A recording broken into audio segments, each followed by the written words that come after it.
A gente faz um trabalho outbound, né? Eu já falei que é um trabalho externo de prospecção ativa. A gente vai até o cliente, a gente busca esse cliente, a gente recebe recomendações e aí a gente constrói um funil.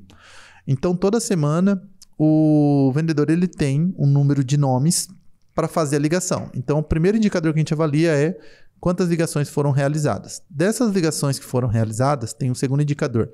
Quantos ele conseguiu contato. Com isso, a gente avalia o quê? Taxa de efetividade. Por que esse número é importante? Poxa, eu sei que para mim chegar a um determinado resultado, eu preciso falar com 50 pessoas. Mas para mim falar com 50 pessoas, eu tenho que fazer 100 ligações. Então, a gente já achou que a taxa de efetividade é 50%. Muitas pessoas não atendem telefone. Então, ele tem clareza de qual o tamanho do funil que ele precisa ter para chegar a um determinado resultado. Beleza. Então, nós temos, primeiro, o indicador, número de ligações realizadas. Segundo, quantas pessoas eu consegui contato. Terceiro indicador, das pessoas que eu consegui contato, que eu consegui falar efetivamente. Quantas foram convertidas em visitas, agendamentos de visitas. Agendei as visitas, aí eu vou para um quarto indicador que é quantas visitas foram realizadas. Porque não é todas as visitas que você agenda que você vai realizar. Você tem ali o que a gente chama de... Aqui a gente consegue medir o quê?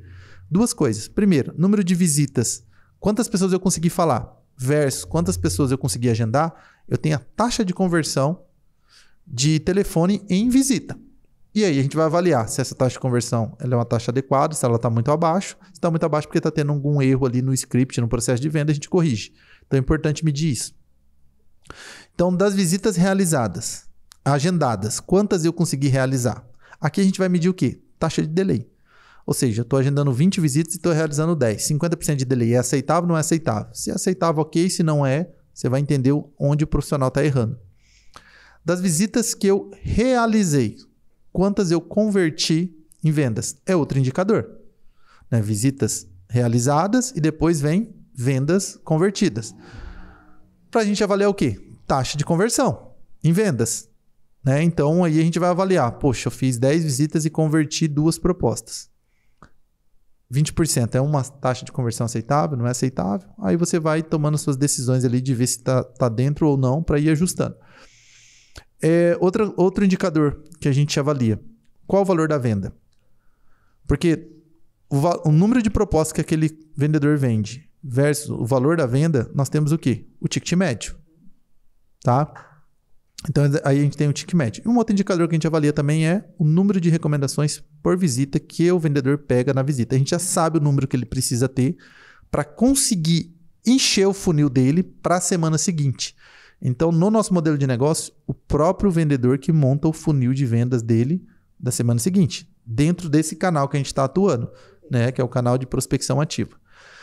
Então, esses são, na minha visão, e dentro do nosso modelo de negócio, os melhores indicadores para você avaliar performance.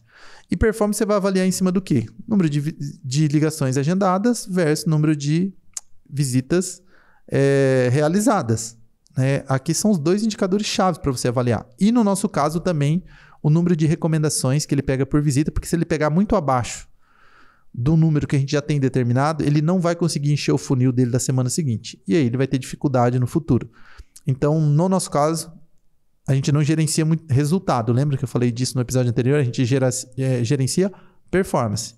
Então, esses são os 3 indicadores principais que a gente acaba olhando.